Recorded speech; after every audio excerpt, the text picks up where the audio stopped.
Ang susunod na trailer ay rated H for honest. Mula kay Michael Red, direktor na may fetish sa mga batang pinapatay sa school setting. Ngayon, panoorin ang bagong horror movie hango sa isang platform na rason kung bakit nagpapakamatay ang kabataan. Facebook. Deleter. Binigyan ka ng kaba ng, ano bang horror films meron ng Biba? Pabili po ng yelo. Di pa raw matigas! Go. Ngayon, inihahatid na ng Biba ang kanilang pinaka-dark na horror movie na may hatid.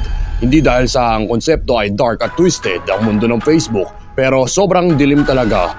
Like, lalabo ng mata ko. Ang dark mo. Ano? Kung kailangan nyo ng isang manhid na karakter sa isang horror movie, iboto nyo ang pinaka-applicable sa posisyon na maging presidente na Dean Lustre. Gagampanan niya si Lyra, deleter ng NSFW post sa Facebook, at panoorin siya malulong sa rabbit hole ng Facebook ng buong ilang oras kung saan ang pinaka-nakakatakot sa lahat ay sa huli lang pinakita. Maliban na lang sa eksena na ito, umasa ako ng Rickroll. Sino pa kailangan ng multo? Horror movie na yon. Habang hindi siya nagbabackread mula sa flashbacks, which karamihan ng buong movie, si Lyra ay makikisama kay Makoy De Leon, isang representative character para sa audience kung saan ang bagay na makikirelate tayo sa kanya ay ang pagsubaybay sa kwento ng movie. Tangina, sabi ko na ba phone sex operator ka eh. Tangina.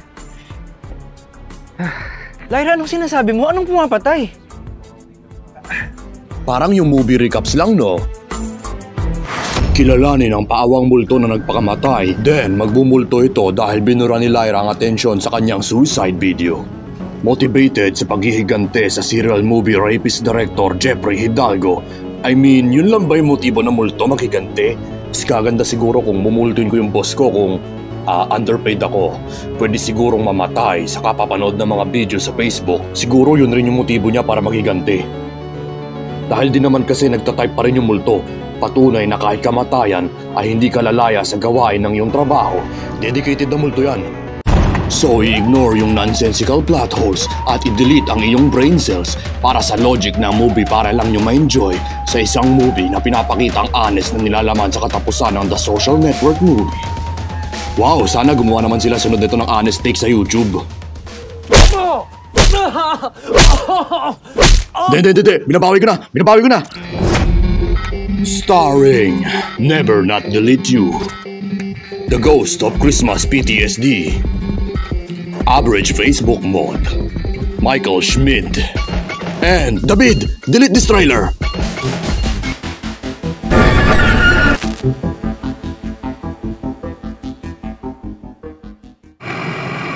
Five Nights at Facebook. WhatsApp mga katapang. Ayan o, bulate. Diyan ko lang yan kinuha. Di niya binura si Boy Tapang.